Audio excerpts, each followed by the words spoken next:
নমস্কার বন্ধুরা, পুষ্পর রান্নাঘরে তোমাদের সবাইকে স্বাগতম। আজকে চলে এসেছি নতুন আর একটা ভিডিও নিয়ে।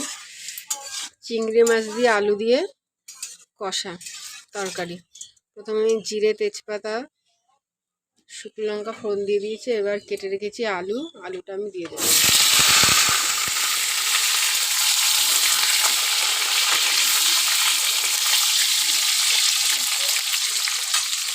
আলুটা আমি লাল লাল করে ভেজে নেব।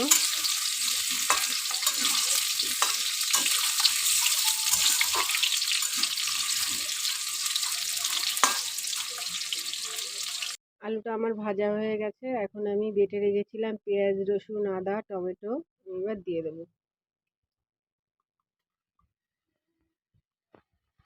দিয়ে দেবো 1 চামচের মতো লঙ্কার গুঁড়ো,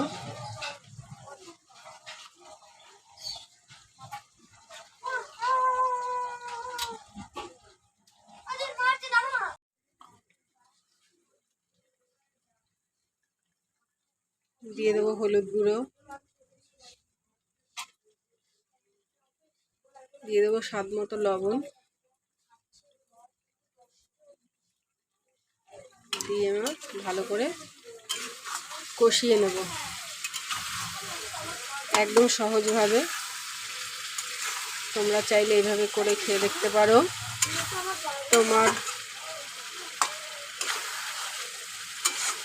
আমার ছেলে মেয়ে এইভাবে বেশ ভালোবাসে, তাই আমি এইভাবে চিংড়ি মাছের মশলা করে থাকি। এবার আমি দিয়ে দেবো চিংড়ি মাছ।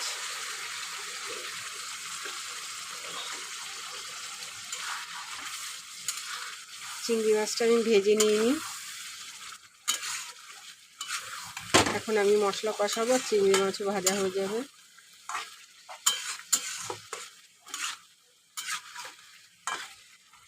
তোমরা দেখতে থাকো।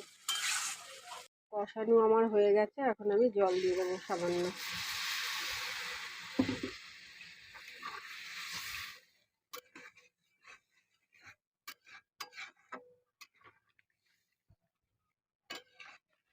আমি 1 চামচের মতো ভাজা জিরে গুঁড়ো দেবো, সামান্য গরম মশলা দেবো।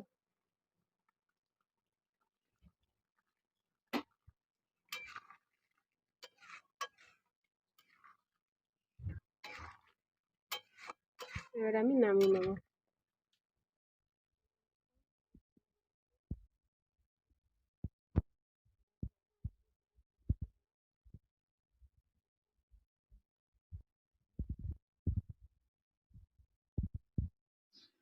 তোমাদের যদি ভালো লাগে তাহলে তোমরা কমেন্ট করো, শেয়ার করো, লাইক